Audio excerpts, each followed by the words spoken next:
I'm missing my July wrap up.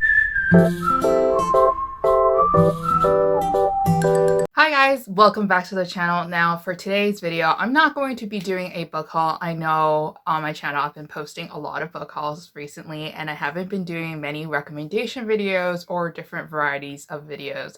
And the reason why I'm doing a lot of book hauls is A, because I'm buying a lot of books and I want to show you the books, but also B, because videos like recommendation videos and wrap-ups usually take a long time for me to film and for me to edit. It's mostly because I'm talking a lot more and there's more chances of me flubbing up, so it causes me to edit for a longer period of time. I'm sure a lot of you guys who are also on booktube would relate and would know this great pain that we all are familiar with. And then also on the other hand is that I don't find that my recommendation videos or my wrap-ups usually do that well compared to my book hauls. I think it's just like the nature of the game, which is just that everybody kind of wants to know what to add to their carts versus like books that someone has randomly read. For example, me. So if you guys are new to my channel, you would know that I read a wide variety of different things now. Like, although I do focus a lot on romance, I also read a lot of thrillers and also recently middle grade novels starting from this year. So this is my August wrap up. I know I never did a July wrap up. Maybe I'll retrospect it and go back if I like how this video turns out. I know I'm planning to do a September wrap up very soon too as well, because I read some great September books and new releases in September that I want to talk to you guys about.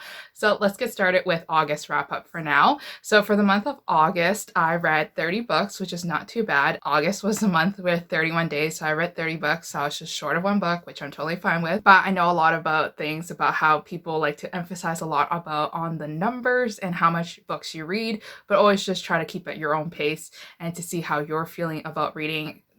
Like I said before, reading is not a competition, it is just a hobby, and you shouldn't be taking it too seriously and making yourself depressed just because you're not reading as much as others. But let's get started. So the last book that I read in August was The Hawk by Monica McCarty. This is book number 2 in her series, and if you guys followed along with my hauls, you would know that I collected a lot of Monica McCarty's Highlander novels. I specifically bid on this like entire series, or most of the entire series of her Highlander series, on eBay, and I ended up winning it. I paid a fairly decent amount of money for it because it was really big and also it was heavy to ship to Canada from America. But regardless, because I spent so much money on it, I told myself that I would actually have to get started on the series and that I would have to read it and that I'm not going to put it on my shelf and forget about it. So I read it and I fairly enjoyed it. This was a 3 out of 5 stars for me. This was actually the book that I really wanted to read out of the whole entire lot, and that it was the book that convinced me that I had to get the entire lot. So this book is about a girl who is found in the waters and she is being kidnapped and captured by this man called the Hawk because she heard secrets that he was speaking to his team and his crew. So then afterwards she's being held captive by him, and then this is their love story. I was first very interested in this like whole she was found in the waters and then he had to kidnap her because she was listening on to his like conversations by accident, and then now like they have to like work it out and convince each other to trust each other and things like that. At first I thought that it was like an amnesia trope where she like completely like fell off a ship, hit her head, and she forgot about all that jazz, and then now she's seeking his protection kind of story.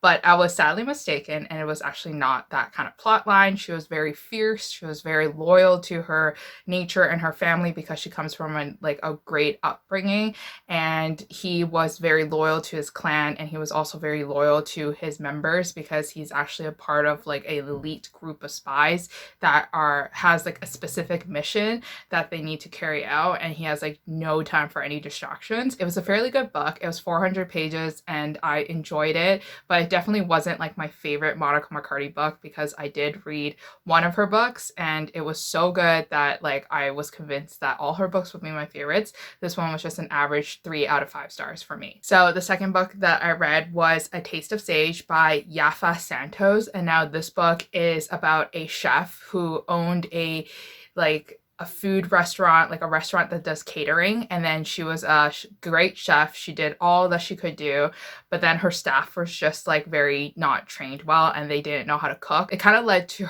for her company to fail in the end because it was just kind of like a mess and she didn't get her life together. So then afterwards she moved to another position where she is like a sous chef for this very famous, like classy French restaurant in the city. And then she has like this love-hate relationship with her boss because her boss kind of insulted her when she was catering for this one party that he attended. So she kind of doesn't like the boss, but then she's also like captivated by him. And she has this kind of like magical realism like power where she can taste the emotions that someone's cooking in someone's cooking. So like if that person is sad or upset, she can taste their emotions in the food, which is something that like you have to keep in mind that if you want to read this book, you will have to get with it and you will have to kind of like understand that this kind of quirky behavior is part of it.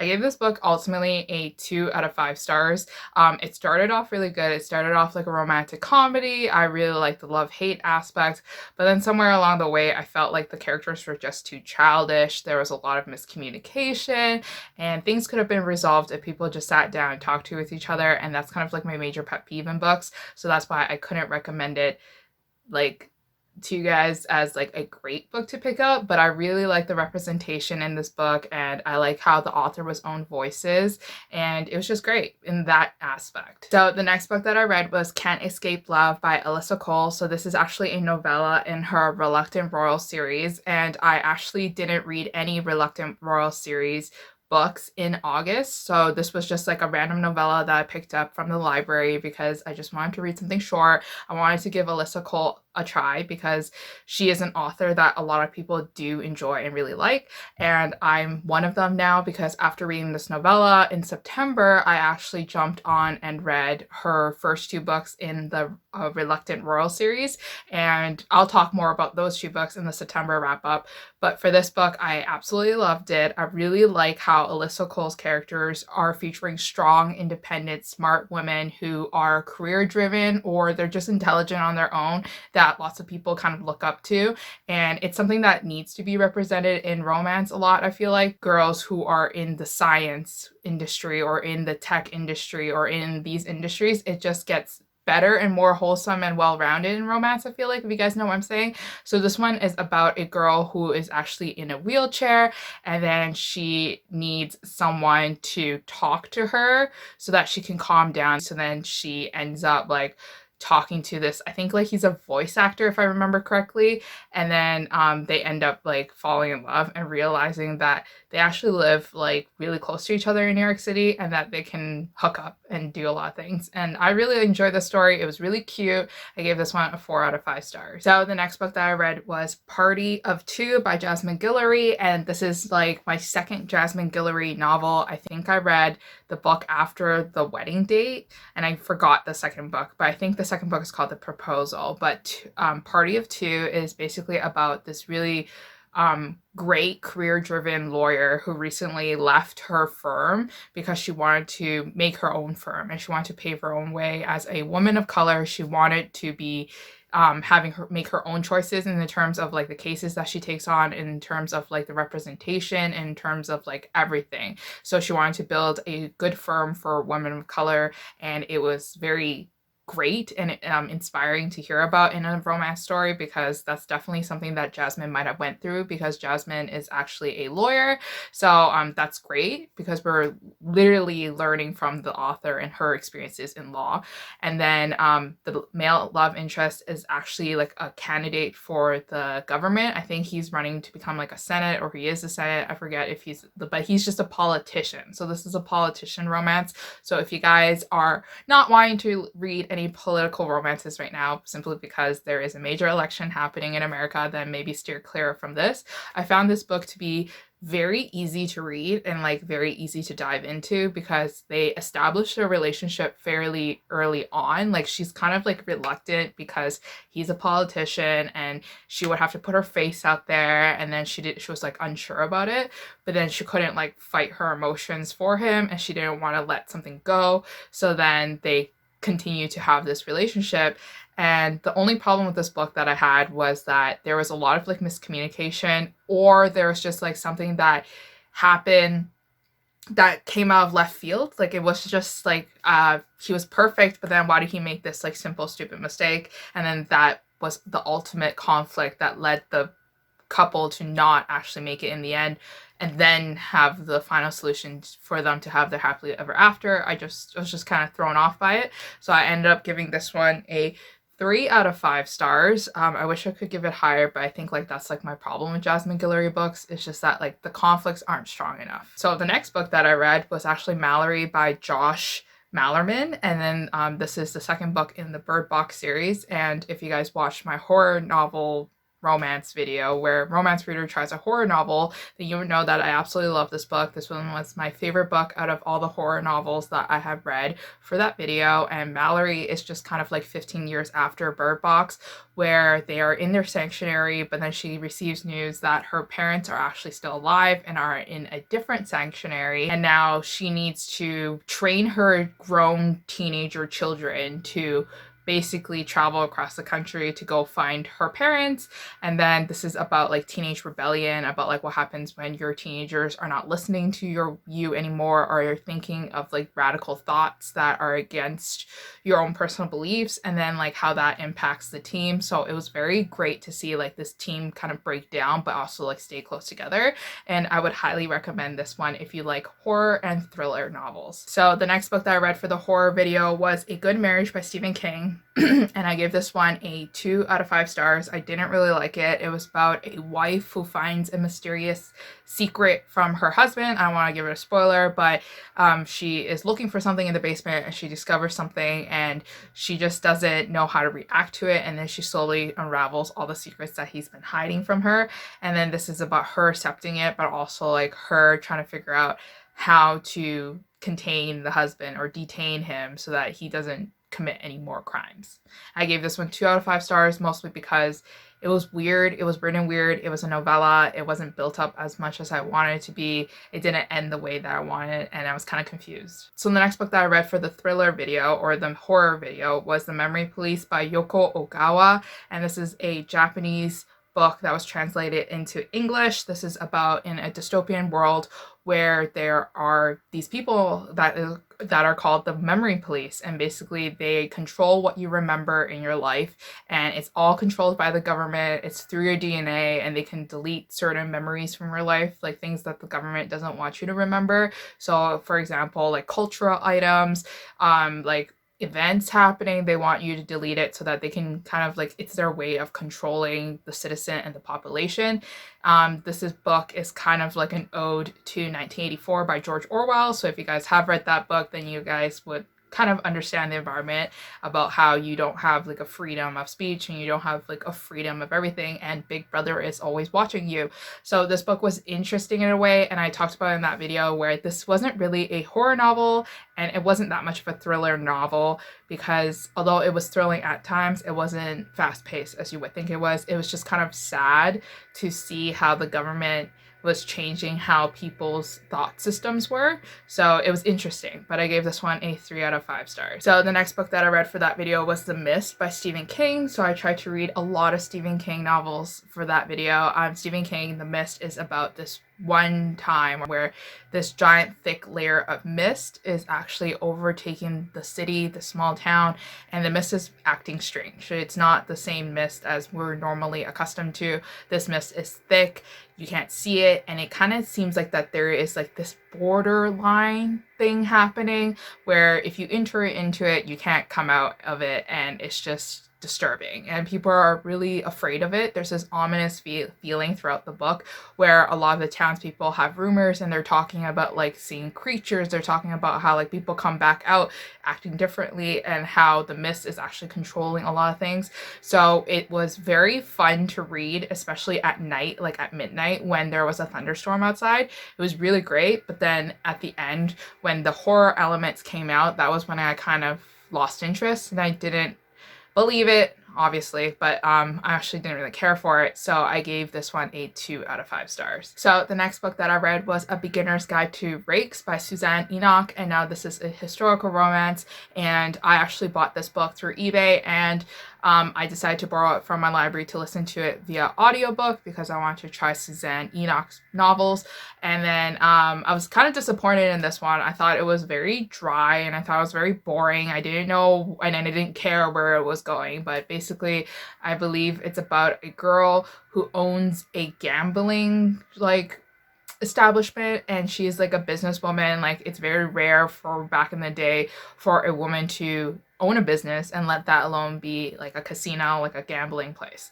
And this is kind of like her journey into surviving Rakes and to also having someone teach her about things, and then also for her to fall in love in the end. So this one I gave 2 out of 5 stars. I actually never finished this book because I thought it was really dry and it was very boring and it was kind of going all over the place, and I didn't really know which direction we were moving in for the plot. So the next book that I read for the horror video is Have You Seen Me by Kate White, and this is about a financial reporter. So she is someone that writes financial columns for the local newspaper, and then she goes to work one day and she forgets her badge and she can't get into her building, like her office. So she waits in the lobby soaking wet, having no recollection of like how she got there and like whatever is there to know about herself. And she sees her boss and she goes up to her boss and says and apologizes and saying sorry that she forgot her badge, but like, can you let me in? And then the boss is very shocked because she actually quit her job 5 years ago and she started becoming like a freelance writer slash like reporter. So she has no memories of whatever happened in the last like 24 hours, and she doesn't know how she got into the lobby. She doesn't know why she's so forgetful of everything and why she forgot all about these like traumatic things happening, and she's trying to piece it together. I gave this one a 1 out of 5 star, and the reason why I gave this 1 out of 5 star is because I don't like it when the thriller novels have the main characters become crime solving people, like investigators, like at the same level as of an investigator, like Sherlock Holmes style.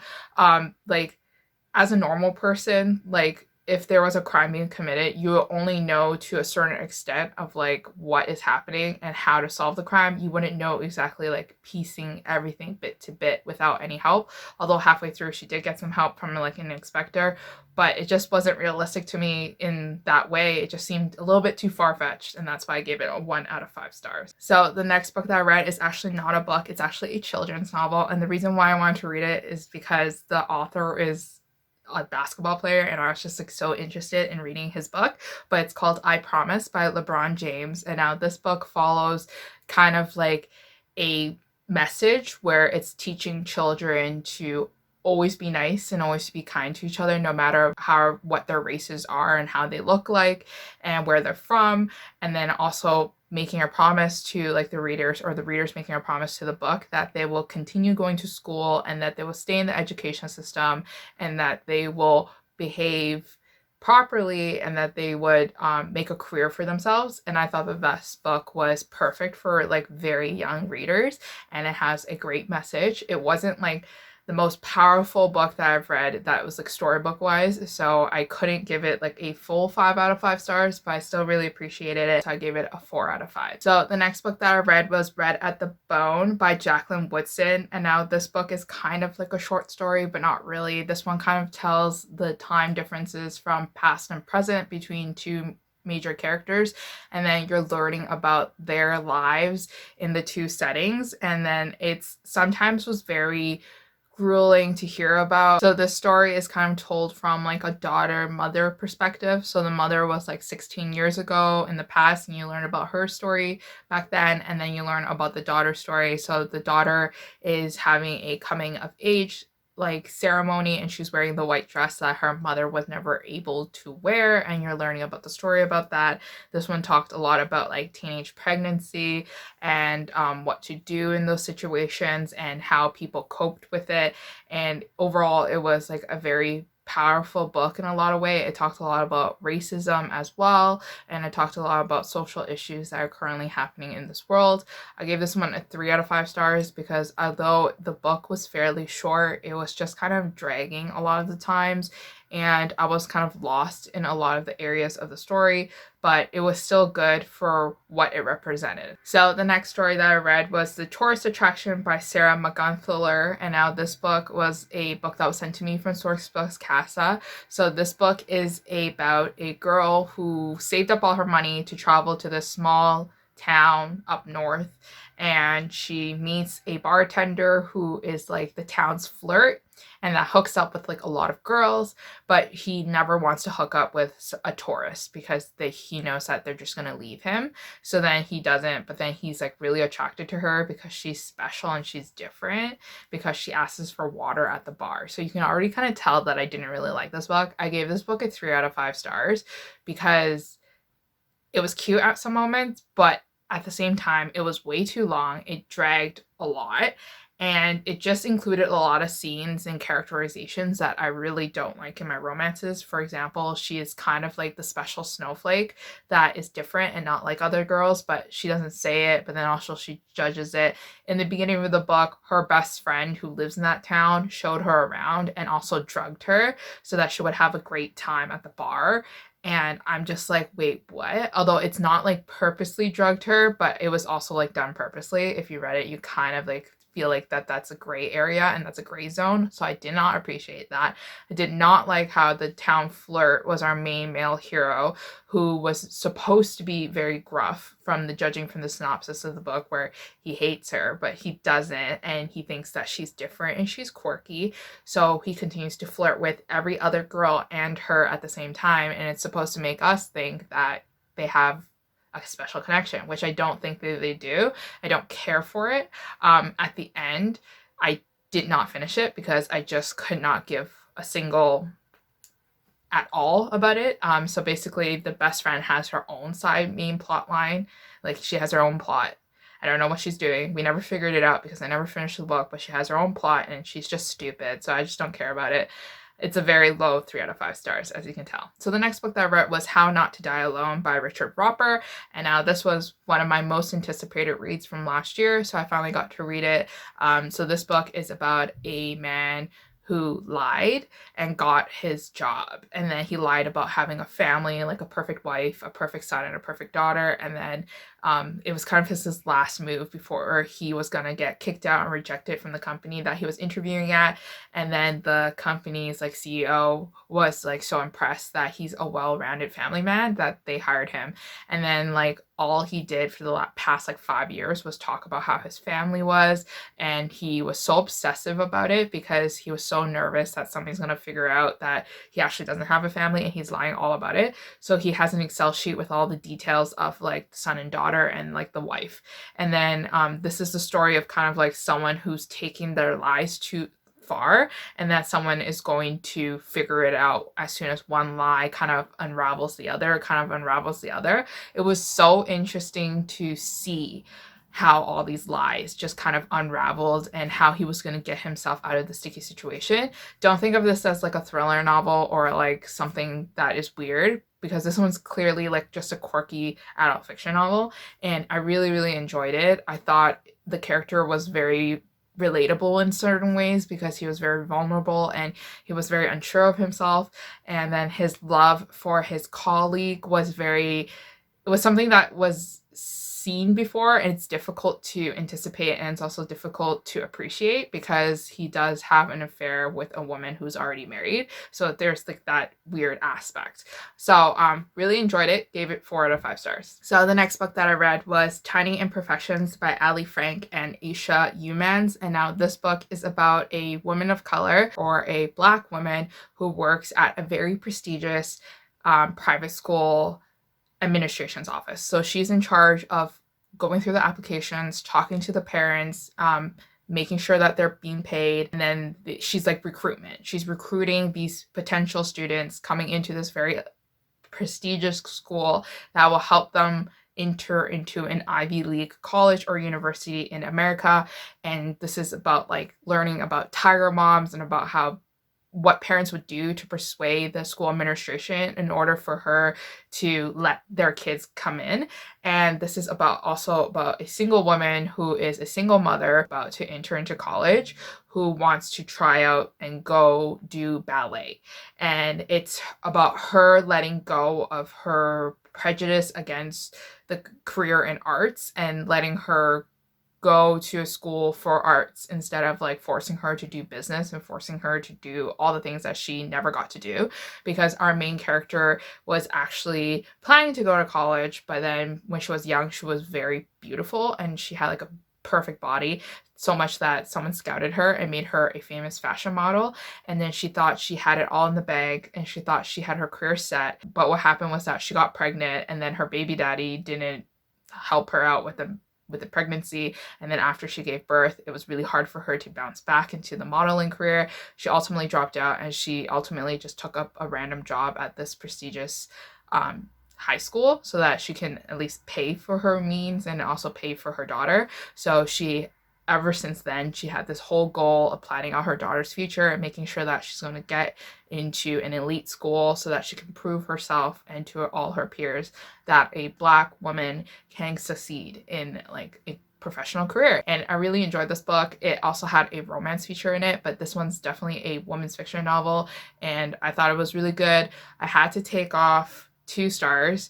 I took off 1 star because I felt that it was ironic because our main character kind of didn't realize that she was a tiger mom because she was forcing her daughter to do things that her daughter didn't want to do. And then I also had to take another star off because they kind of played on this trope that I really hate, where they made a character appear gay and then by turning it into like they're actually not gay. And I'm just like, it's just like, it's kind of like that weird wishy-washy line where like you shouldn't do that. So the next book that I read was Clap When You Land by Elizabeth Acevedo. So this is about 2 girls living in 2 different parts of the world and how their stories kind of like merge together because of their fathers. I give this one a 3 out of 5 stars, mostly because I thought that it was kind of confusing through audiobook and I didn't really get to experience the emotions that a reader would typically get if they actually read the physical book. So this is completely me. The next book that I read was actually a self-help book, so please don't judge me, but this book is called The Secret Thoughts of Successful Women by Valerie Young,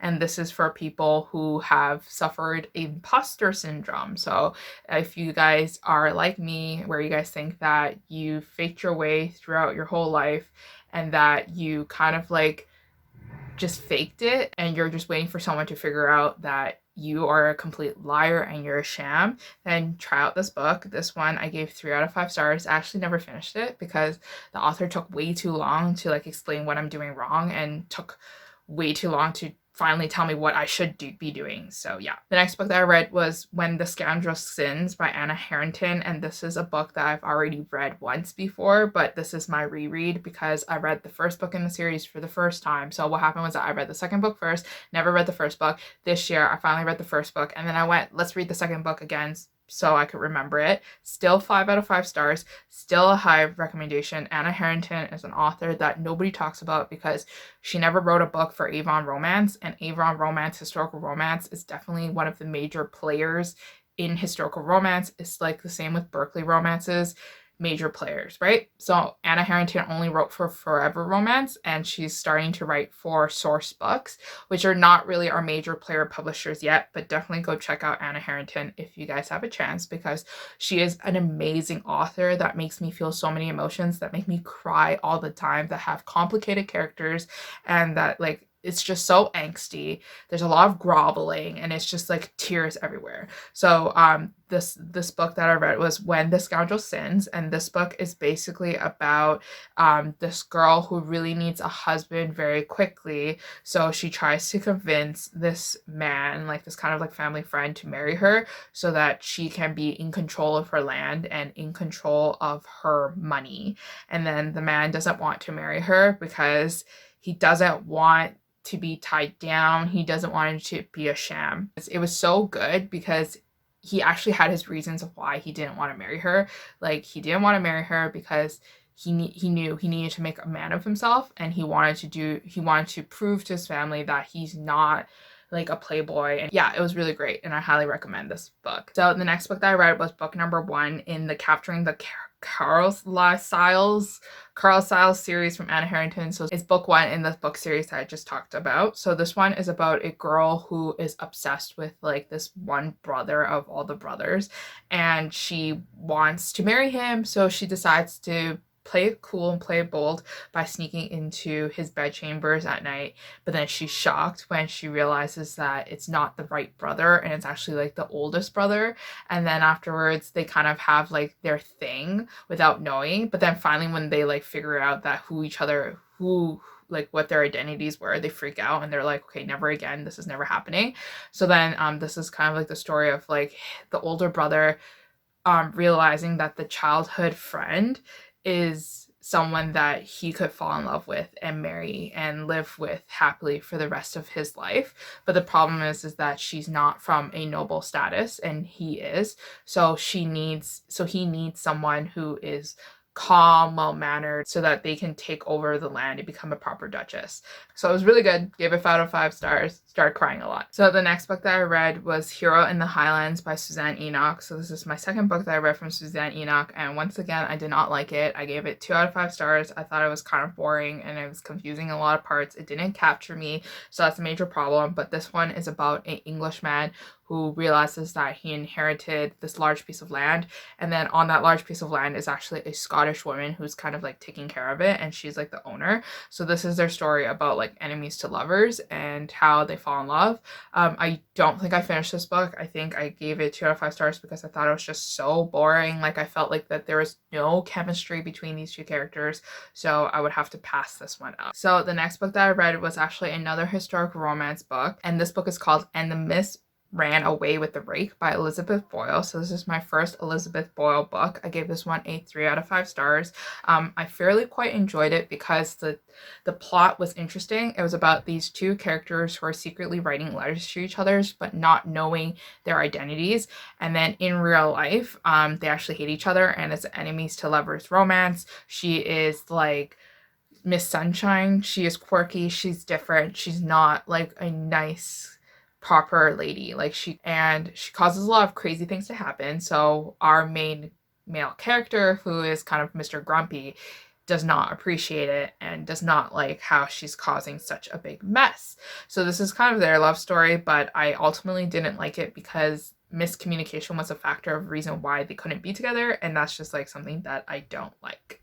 So the next book that I read was Diary of an Accidental Wallflower by Jennifer McQuiston. Now, this is an author that I wanted to give a try for the longest period of time, so I'm very glad to be reading it. But this book is about a girl who hurt her ankle at the ball, and then the doctor comes and helps her out, and the doctor thinks that she's a wallflower, but she's not. She's just quiet, but like they just think that she's going to be a spinster because she doesn't have anybody asking her out for dances.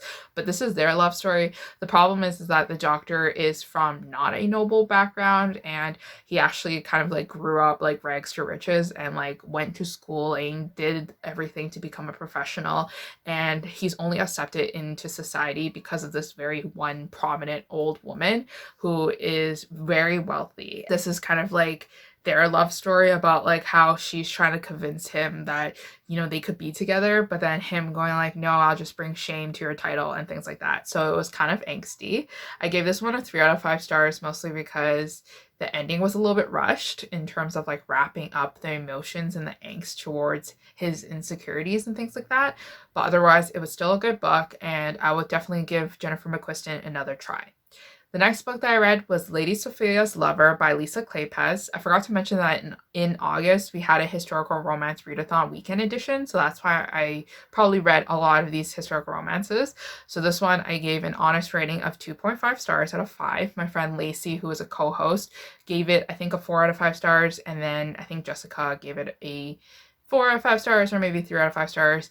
I think she liked it, but I think she also didn't like it. Maybe she gave it 3 out of 5. I'm not too sure. But anyways, this book is about a girl who is wanting to work with this man, but she actually like secretly hates him because she thinks that he played a role in her brother's death, so she wants to work for him so that she can find out secrets and ruin his reputation and things like that. But then what happens when she falls in love with him, and she can no longer carry out her personal mission of ruining his reputation. And I didn't really like this one because I just didn't like how she was deceitful from the very start. Like, I really hate romances where people are deceitful. I don't know. I don't like people when they lie. So this is probably like a major reason why I didn't like the setup. Then there was like this one scene where it kind of borderline non-consensual. So that's for your own judgment to decide. We talked about it a lot. We talked about it a bit on the live show, and some people agreed with me and told me that, like, yeah, I didn't really like that scene where it kind of was like non-consensual. It was like borderline. So yeah, it definitely wasn't my favorite. It was 2 out of 5 stars. And I have to admit that Lisa Kleypas have been disappointing me recently with the reads that I have been picking up from her. So I don't know if I can still hold her as like, on a pedestal anymore and saying that she's like my queen when I don't like most of her books that I read. The next book that I read was Surrender My Love by Joanna Lindsey. So Joanna Lindsey is an author that I've collected a lot. So I told myself, like, I have to read her books because I have owned so many of her books already. So this book is about a Viking Lord who suffered in the dungeons because he was captured, and then he was beaten, and he was beaten and he was humiliated and everything. So when he broke free, he really wanted revenge on our main female character who owned the dungeon and who supposedly like gave instructions and who supposedly laughed when he was hurt and he was crying, but in reality, like, she was never that cruel, and it was just kind of like his own messed up emotions from being abused so much. So this one was a pretty fun story about like a kind of like falling in love with your captive. So I enjoyed it, but it was definitely not my favorite. I gave this one a 3 out of 5 stars. And yeah, the second book that I read from Joanna Lindsey was Until Forever, and then this one I gave it 3 out of 5 stars. This book is about a professor who really likes to collect swords. Like, that's her quirk, Like, my quirk is I collect a lot of books. Her quirk is that she likes medieval swords because she's kind of like a historical, like, she's a history professor or like a history teacher. But then that sword has magical powers and it's actually possessed by like a Viking king who's been cursed. And then, well, he's not like a Viking king, but he's a Viking warrior, and he's possessed. And then every time she like picks it up or does something with it, like, he arrives from wherever he is in like the time-space continuum and wherever he lives, and he arrives back into the future, and then he has to do whatever she says. And then this is kind of like their love story where they kind of go back and forth in time. It wasn't as like magical and fun as I thought it would be, so I only gave it a 3 out of 5 stars. I thought the ending was so weird in a way. I mean, if you guys ever watched like Scarlet Heart Rio, the Korean drama with IU, then you would know the ending. So the other book that I read was The Bewitching Twin by Donna Fletcher. Donna Fletcher is a author I wanted to try out before. Unfortunately, I really hated this book and I gave it a 2 out of 5 stars. This one was just like a major joke. Like, she is like a medicine woman. She got kidnapped, and then there's like this mysterious disease happening where people are dying, and then she is like the only person that can save, and then he kidnapped her because he's like the clan's leader and he needs to protect his people. And I was just like so over it. Like, I thought the writing was a joke. Like, I just thought the lead up and the build up events were so cheesy and it was such a joke. And I'm disappointed by it because obviously I have a few Donna Fletcher books on my shelf. Next book I read was The Price of Pleasure by Kresley Cole. This one is a pirate historical romance. I gave this one a 3 out of 5 stars. This one was basically about a man who was told that, you need to help me find my daughter, like my granddaughter. And then he was going to get paid like a large sum of money. So he was for it. And then he traveled across went to this deserted island and found this blonde, beautiful woman who's barely clothed. And she starts running away from him because she hasn't seen civilization for like a good chunk of her life, because she was shipwrecked with her whole entire family on that deserted island and nobody came to save her, and she had to watch her parents die in front of her and her like staff members die from like diseases and from malnourishment, and like she's lived a tough life, so she's fairly tough female character, right? And it was pretty good because like you got to really feel like the emotions of like someone who has been shipwrecked for so long and who had to fight for survival. So it's kind of very Bear Grylls. Overall, I gave it 3 out of 5 stars. It wasn't like my favorite pirate romance. The next book that I read was A Sweet Mess by J.C. Lee. So J.C. Lee is a Korean American author. She is also a lawyer, which is really cool. But anyways, that's beside the point. She turned into a writer, and this is her romance debut with St. Martin's Press because she debuted with Harlequin this year. A Sweet Mess is about a baker who makes a lot of cake, and then her assistant, who is an idiot, gave the cake away to someone else, and then that someone else turned out to be a food critic, and that wasn't the cake that he was supposed to eat. So the cake was like a chocolate monstrosity, or it was just very sweet. And then afterwards he wrote a bad review, and basically the family owned bakery is about to be out of business because nobody wants to eat at that bakery anymore because of one bad review, even though they had like a legion of like family friends and well-respected customers who always went back. But anyways, regardless, this is their road trip romance because what happens is that in order for her to save her career and her bakery, she decides to go on a cooking show with him so that they can like save the reputation and build some PR. I thought it was really weird how it just transitioned to like a road trip romance and it didn't really focus on a lot on the cooking show. This is also about a couple who has recently hooked up, or like hooked up like a year ago, and this is their second chance romance because they finally see each other again. I gave it 3 out of 5 stars. It was like cute in a way within the situations that they were put in, but then overall it kind of didn't make sense in some of the situations. It was a little bit cheesy. The next book that I read was Fires of Winter. It was a 2-star read for me, 2 out of 5. I wrecked this book with Samantha from Books with Samantha on Instagram. I'm not sure if she has the same username on booktube, but I'll link her down below. But basically me and her freaking hated Fires of Winter. We loved like 75% of this book, but like the ending was just so weird. Like it just went into a different direction. Why did it even go there? We don't know. We were very mad, and it was really funny because I'm 3 hours ahead of her because she lives on like the west coast of America, and then I was spamming her at 3 a.m. telling her what a joke this book was. So it was 2 out of 5 stars. Did not like the ending, really loved the beginning. The next book that I read, and the last book that I read, was a book that I don't even know why am I noting it, but it's called So Many Kingdoms by Jeanne Williams. And now this book was published in 1986, and the reason why I read this book was because this was a book that was included in a lot of eBay books that I hauled. I don't think I showed you guys this book because I threw it away. Like it was just like one of those books that came extra, and it was just a very old school romance that nobody wanted to read, so I read it. And it's about this woman who lives in the jungles, and it's about the hero coming and making her life better. But it was so boring. It was like 400 pages, but it felt like 500, and I didn't even know where it was going. It was such a joke. I skimmed it, and I wanted to try it out just to see if I would want to keep it, but I'm glad I unhauled it. Anyways, that is it for all the books that I did read in August. It was 30 books. Sorry if this video is super long, but hopefully you guys enjoyed it. I'll be back with my September wrap up and more videos to come because this channel is a haul channel. But I also, as a joke, I have a lot of books to show you again because I have my more ebook hauls coming. But anyways, I'll see you guys again. Bye.